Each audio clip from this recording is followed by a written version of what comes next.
est à Monsieur Gérard Charras. Merci, Monsieur le Président. Ma question s'adresse à Madame la ministre de la fonction publique. Madame la ministre, la fonction publique, les agents qui servent la République sont 3 fois à notre ordre du jour. Une première fois parce que les attentats qui viennent de frapper nos amis belges, après ceux que nous avons subis sur notre sol, rappellent à ceux que font de la fonction publique leur bouc émissaire préféré, qui au pouvoir ont sabré dans les postes, qui rêvent de le faire encore, que oui, nous avons grand besoin, dans cette époque troublée, de militaires, de policiers, d'infirmiers, d'instituteurs, de préfets. La fonction publique est à l'honneur une 2e fois, car vous avez lancé une négociation salariale dans le seul secteur où les salaires sont bloqués depuis 2010. En effet, certains fonctionnaires tout en bas de l'échelle ont désormais un traitement inférieur au SMIC, je veux le rappeler. La fonction publique est à l'honneur une 3e fois. Nous avons en discussion le projet de loi relatif à la déontologie, aux droits et aux obligations des fonctionnaires. J'ai 3 questions, Madame la ministre. La première, qui renvoie et qui revoit le régime des sanctions.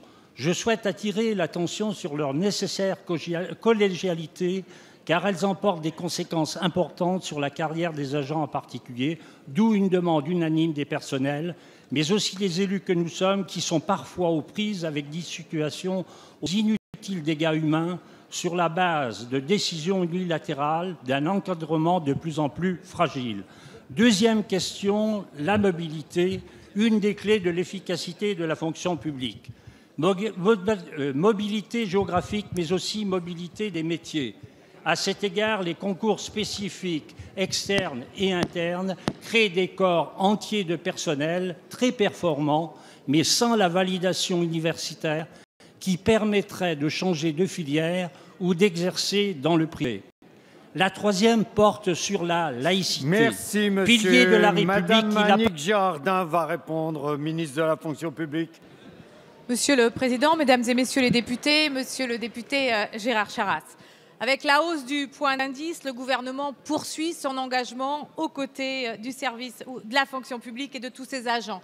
Un engagement qui, malgré nos contraintes budgétaires, s'élève à 2,4 milliards d'euros. Cette mesure vient compléter les hausses déjà attribuées en 2014 et 2015 aux agents de catégorie C.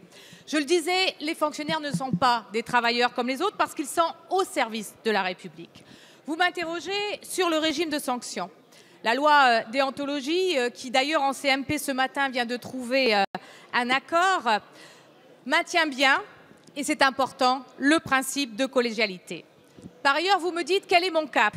Eh bien, le cap que je me suis fixé, il est clair. Moderniser la fonction publique et la préparer aux défis de la France de demain, aux défis énergétiques, écologiques, aux défis démographiques, aux défis également numériques. S'il vous plaît. Alors, pour répondre à ces défis, il faut anticiper. Et pour anticiper, il faut aussi innover et savoir se réinventer. Alors l'innovation passe aussi par la mobilité, question importante.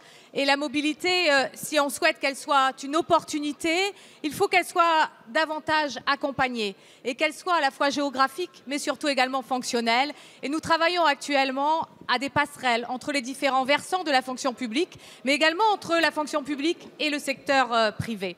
Et puis, enfin, la laïcité, principe fondamental. C'est l'une des conditions d'ailleurs de l'exemplarité de la fonction publique.